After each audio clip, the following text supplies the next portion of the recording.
Hémicycle avec Mathieu Slama. Bonjour Mathieu. Bonjour Steve. Et merci de nous rejoindre comme tous les jeudis. Vous souhaitiez revenir aujourd'hui sur les débats suscités par la cérémonie d'ouverture des Jeux Olympiques vendredi dernier. Hier, répondant aux attaques de Donald Trump, qualifiant cette cérémonie, je cite, de honte, la maire de Paris, Anne Hidalgo, a défendu le message de diversité porté par les différents tableaux qui ont rythmé cette soirée historique. Je cite la maire de Paris sur RMC, c'est une façon de dire qu'on n'a pas peur. Vous ne nous faites pas peur et vous n'allez pas nous contraindre à vivre autrement que dans cette liberté et cette générosité qui ont émané de cette très belle cérémonie. D'abord, Mathieu, comment est-ce que vous avez réagi? Comment est-ce que vous continuez de réagir à ce débat qui semble sans fin sur certaines scènes, en particulier certains tableaux? Oui, alors déjà, Anne Hidalgo a raison de dire une chose, c'est que cette cérémonie, que moi j'ai adorée, était une ode à la liberté. Voilà. Et à la liberté de tous et de toutes de vivre comme il ou elle l'entend.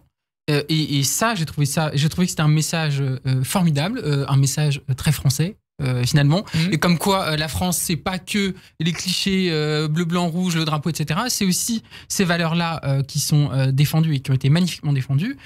Et alors, il y a une chose qui a déplu très fortement un certain nombre de personnes, notamment les réactionnaires, les bigots, les homophobes et j'en passe et des meilleurs, c'est cette scène. Alors il y a eu tout un débat pour cette scène où référence au Christ et ses apôtres, à la scène. Alors il y a eu tout un débat pour savoir est-ce que c'est une scène ou pas. Moi ça m'a pas du tout intéressé. Je pense qu'il y a une référence à la scène qui me paraît assez évidente et qui me paraît très audacieuse et qui ne me paraît absolument pas moqueuse.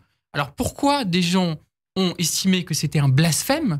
Parce qu'on tout simplement parce qu'il y avait des personnes LGBT, en fait, qui étaient représentées, qui étaient présentes. Certains ont regretté l'esprit de dérision qui était... Mais moi, je n'ai pas vu d'esprit de dérision, j'ai vu au contraire un esprit de liberté. Et je pense que le problème qui s'est posé, c'est qu'il y avait en fait des personnes LGBT. Et qu'aujourd'hui, en 2024, ça pose encore problème, la visibilité de personnes LGBT dans des spectacles comme celui-ci.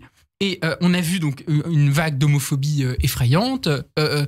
Et je pense que c'est ça le cœur du sujet, c'est qu'il y a des gens pour lesquels, non, il faut surtout pas... Il y a certaines communautés, certaines personnes qu'il ne faut surtout pas voir dans ce type de spectacle. Et donc, ça me semble tout à fait symptomatique quand même de l'intolérance de certaines personnes dans notre pays et qu'on en est encore loin dans la lutte contre l'homophobie. Voilà. Mathieu, selon un sondage, on a un petit problème de son, je crois. On s'en excuse auprès de nos auditeurs, ça va être réglé, je l'espère, dans les prochaines secondes. Selon un sondage Harris Interactive, 86% des Français considèrent que cette cérémonie est réussie. 81% estiment qu'elle a donné une bonne image de la France et 80% qu'elle respecte les valeurs de notre pays. C'est rare un tel consensus en ces temps dans le pays. Oui, comme quoi on peut faire œuvre d'audace créative, d'audace artistique, d'audace culturelle. Ça vous étonne malgré tout? 80%, 86%, c'est énorme. Comme quoi, la France est peut-être plus ouverte qu'on ne le pensait, peut-être moins, renfermée dans son passé, moins rabougrie qu'on ne le pensait. Ce qui est intéressant, c'est que la comparaison avec la cérémonie pour la Coupe du Monde de rugby, qui était pleine de clichés, que j'avais critiqué d'ailleurs ici même, ça m'avait valu beaucoup de réactions. Notamment autour de la performance de Jean Jardin, où c'était vraiment la France muséifiée, la France du patrimoine, tous les vieux clichés presque nationalistes. Et là, c'est le choix inverse qui a été fait, sous la houlette d'ailleurs de Patrick Boucheron, le professeur au Collège de France, historien, qui a pensé un peu cette cérémonie aux côtés de Thomas Joly, le metteur en scène, le grand metteur en scène. Et finalement, ça a été une ode, encore une fois, à l'ouverture, à la liberté et à ce que la France peut proposer pour demain. Voilà. Le type de société que la France veut défendre demain. Alors oui, c'est pas forcément la société dans laquelle on vit aujourd'hui, qui est quand même encore très sclérosée sur plein d'aspects, mais il y avait un beau message et c'est tant mieux si les Français l'ont vu comme cela. Mathieu, est-ce que vous êtes favorable, comme Anne Hidalgo, notamment à ce que la sublime vasque dévoilée vendredi lors de la cérémonie d'ouverture soit maintenue à Paris?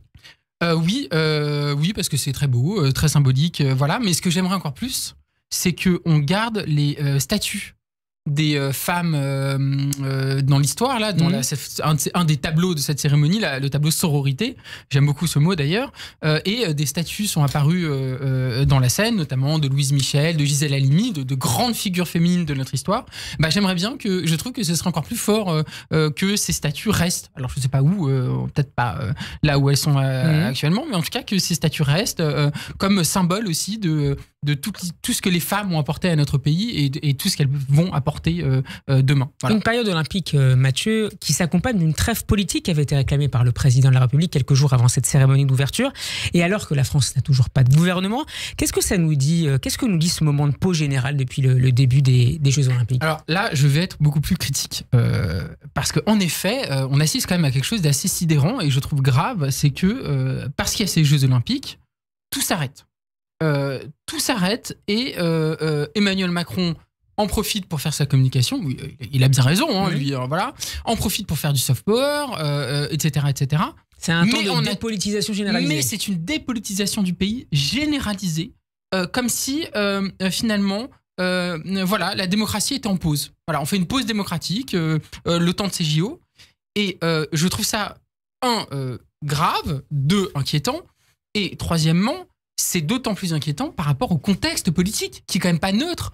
Alors, si j'ai encore un peu de temps, Steve, il y a quelque chose de très juste qui a été dit dans un journal allemand, Die Zeit, voilà, qui n'est franchement pas Mediapart. C'est pas la grande subversion, ce journal, mais ce journal a dit quelque chose sur cette période qu'on était en train de vivre que je trouve très juste.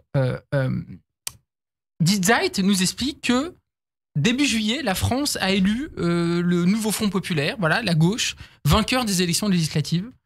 Et pourtant, les macronistes, pendant ces JO, règnent toujours. Comment est-ce possible? C'est la première phrase de cet article de Die Zeit, qui en fait, je pense, reflète l'interrogation de beaucoup de gens à l'extérieur de notre pays. Comment on en est dans une situation politique où le gouvernement en place a perdu les élections, il est toujours en place. Il gouverne toujours. C'est le retour du pain et des jeux. Alors, c'est le pain et les jeux, c'est la distraction des Jeux Olympiques, du spectacle, voilà. Tandis que Macron, je recite Die Zeit, viole tous les usages démocratiques selon lesquels le parti ayant le plus de députés gouverne toujours immédiatement. Et c'est ça qu'on est en train de vivre, c'est quand même une sorte de déni, de déni démocratique, de crise démocratique. Mais là, vous parlez du président de la République, Mathieu. Oui. Mais est-ce que c'est pas aussi ce que veulent les Français, un moment de pause? Oui, alors c'est possible. Et quand on voit tout l'engouement autour des Jeux Olympiques, moi, je ne partage pas cet engouement. Alors, d'un côté, oui, c'est formidable que des Français gagnent plein de médailles, etc. Mais bon, la politique ne s'arrête pas pour autant.